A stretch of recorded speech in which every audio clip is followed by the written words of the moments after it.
Ridiculous. Greetings, ladies and gentlemen. It is your favorite dark sorcerer here. And today, I'd like to talk a little bit about my research over the last few days. Okay? Now, as I've spoken of in the past, I have discussed the Dralith, the Sith, the Draconic, Chernobog, the Dark God, and about my practices within the Zashiara Cabal system. As a lot of you know, I've been doing this now for about a year and a half now. Just about a year and a half, because June is now over, and it's been literally a year and a half. About 6 months since I completely dedicated myself to this system. Okay, it took me a long time to dub down and to identify the spirits, because I started out within the necromantic practices and I did a complete series on that. Okay, how they were viewed from medical to herbalism and throughout the eons as being today necromancy associated with corpse divination. Going back 500 to 1,000 years ago, you have nigromancy with an I or a Y. 500 years ago it was spelled NY, whereas 1,000 years ago it was spelled NIGRO. Okay, and then you go back into ancient Greek and you see Nakia. So I mean, and then you go into the lords and the gods and goddesses of death on top of that. So I mean, the agents of death I've discussed, and to see where all of this stuff goes and came from, the practice really kept me in the European traditions, ranging from Germanic to Baltic, which is Ukrainian, and then into Slavic or Russian witchcraft, the arts and practices of black magic. And then on top of that, you have Scottish, Irish, Swedish, even, that my practices have been literally surrounding that area within the deities that I've studied and practiced with so far. Now, over the last month, I've been doing rituals within my local haunt, and I've been doing the Black Fast, which is an extreme form of fasting that goes all the way back to the 11th century. And I even touched on this one in a video as well. But outside of all the deities that I've studied and practiced with so far, from Chernobog, the Dark God, Slavic, to the Dralith, better known in folklore as Elven, okay? From Anglo-Saxon to Proto-Germanic, even comparing them to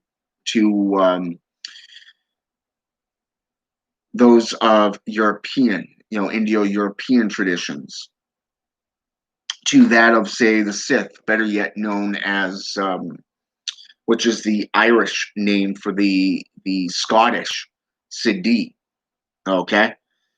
Going into Adnaan, the teacher, and dealing with the Draconic, depending on where the name dragon is actually located and how they were viewed, from demonolatry to the ancient world, from European to Asian traditions, okay? But over the last few months, I've been really delving into the Tower of Atropy. I have been doing a lot of work with, studying the legionnaires, the herbs that are used, the hierarchy, the titles, and everything. And I haven't yet found anything that linked to Zazazel or Azazel, but outside of the Book of Enoch and the Bible and Jewish demonolatry. Okay, but a friend and brother of mine, Stephen Clark, we were, how should I say this? We were sitting there about right up until about 1, 2 o'clock in the morning. It was like almost 3 a.m. And we were going back and forth just talking about Zashiara. We started off talking about different deitas, different goddesses of death and of witchcraft. Um, we started talking about alphabets and runes and seals and stuff like that. And we ended up going all the way back to the Hellgate system, which was associated with the Chaldeans. Now, the Chaldeans have a dragon known as Dagon. Dagon produced an offspring, which is now known today within the Canaanite traditions, known as Baal or Baal. Okay? And his name in the Hittite text means Lord. Okay? And what's ironic about this is that while we were discussing the languages and we were discussing the runes and the letterings, the different names and the different images of the goddesses of witchcraft, we ended up remembering that certain languages in the old days dropped certain letters, like Z, for an example. And we ended up somehow he was looking things up on his own computer, and I was doing the same thing on mine. And he ended up coming to me and he goes, I think I found her. And I said, really? Send me the link. So he sent me the link and I was going down through it, and it's like, son of a bitch, SOB type thing. And it was funny because of the fact that she's been linked to the mother figure. She's been linked to everything from Akkadian to Sumerian, Greek, Roman, and right down into Egyptian mythology, not just Mesopotamian, which is Middle Eastern type stuff. So you're dealing with the JCI regions of the world. And it was very interesting because we linked her as the mother figure. So as I was doing my own research into this, I started writing things down. Ashira, okay, Ashara,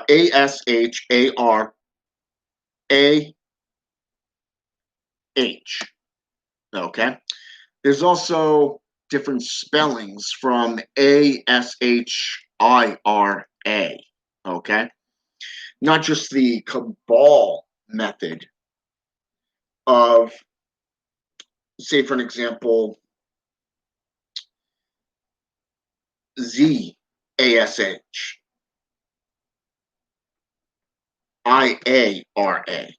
okay? But this is one of the more common name spellings right here, the Ashira.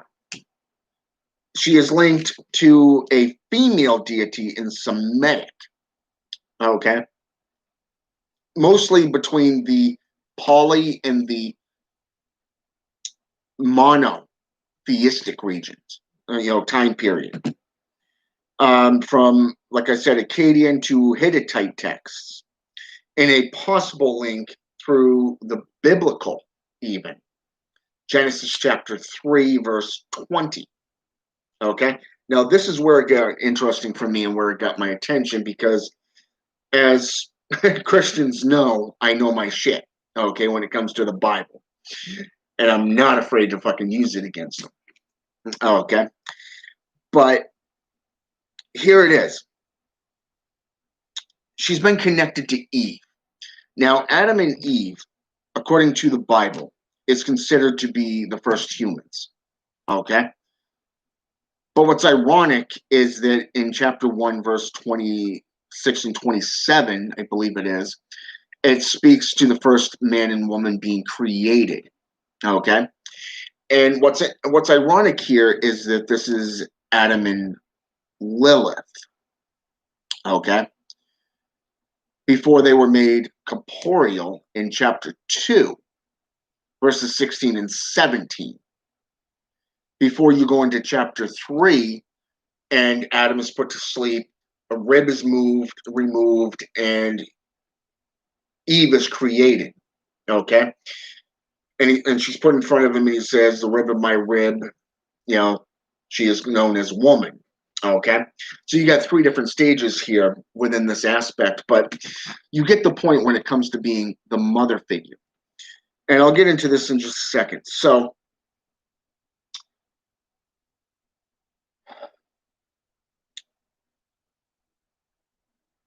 we see the link to Eve in being associated with as the consort to Yahweh. Okay, according to biblical historians and scholars. Okay, she was given the title Mother of the Living. Okay, because she was the first. And this is where it's linked to Genesis chapter 3, verse 20. But there's numerous different other scriptures, from what I can see, that go into the complete books, all the books of Moses, and I think a couple that goes into the New Testament as well. So, but it was linked to the title Shawat, okay, Chawat, which is derived from Hawa, which is Hawwah in Arabic, okay, in the Bible, which means Eve, okay. So that's how that she was linked to Eve, okay. Now, ironic that Zashiara is a Semitic goddess as well, which speaks to the Akkadian writings as Ashratu, okay, and the Hittite Ashurdu, okay, Aserdu. All right, so you're seeing 2 different aspects here. On Ashurtu, okay, Asertu. Now, if you go into Egyptian mythology and you go around the beginning of the 18th dynasty of Egypt, the Semitic goddess was named Katesh, or I'm not even sure how to pronounce this one, but it's spelled Quddshu, okay, which means holiness, okay. Etherat and Ashratu, okay, is her Agaritic name, okay, Uganitic. That's how that's spelled. Now, what's ironic, though, is that when we move up from Egyptian mythology and we go into Persian, Hellenistic, and Roman periods, not just in Egypt, we are seeing a strong syncretism toward goddesses, such as Etherat and Ashratu, okay, where these 2 goddesses seem to be forgotten. Okay, they seem to just disappear in general. I found that very, very interesting and intriguing. Why did they do that? Why did they get rid of these 2 goddesses? But then you get into Christian lore and demonolatry, such as Islam, and you get into, say, for example, that of Sumar. And we see the link to demonolatry, where she is linked between as being Asherah and Baal of the Canaanite Chaldean mythology. Okay, and you remember what I said earlier about Dagon, okay, being the serpent of the deep within the Chaldean pantheon. Okay, and what's ironic is that this deity is also associated closely with the sea and the caves. So I mean, it was very, very interesting to see. Now, Baal, which is the offspring of Dagon, okay, and modern, what is known today through biblical uh, terms and scriptures is known as Canaanite, okay, and his name in Hebrew means Lord. So, knowing this, we see the link through the Deuteronomistic his, historians as being El. That's El, okay, or Baal, which means Lord. It said she holds the Gebira in the royal court of Baal. Now, Gebira, the title Gebira is spelled Gebira. Okay. Now, what's ironic here is that through Middle Eastern and Egyptian, or even that of, say, Roman, we see different perspectives. Okay. We know the names of Yahweh, the names of God, okay, through Hermetism, through the Kabbalah, okay. You see how the titles are given, and she's seen as being a possible wife to God in one case. I've come across two books so far by two different authors, one of which asks the questions or puts forth the question: did God have a wife?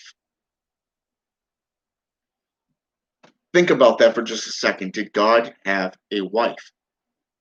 Now, if that's the case, this would go with this little bit of research that I just read off to you.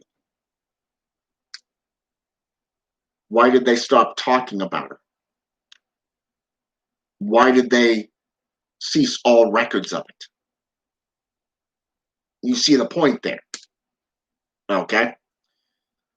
The other book really touches base on this goddess being associated with the goddesses of witchcraft, the mother figure, even from Hathor to Ereshkigal, Inanna, Astarte.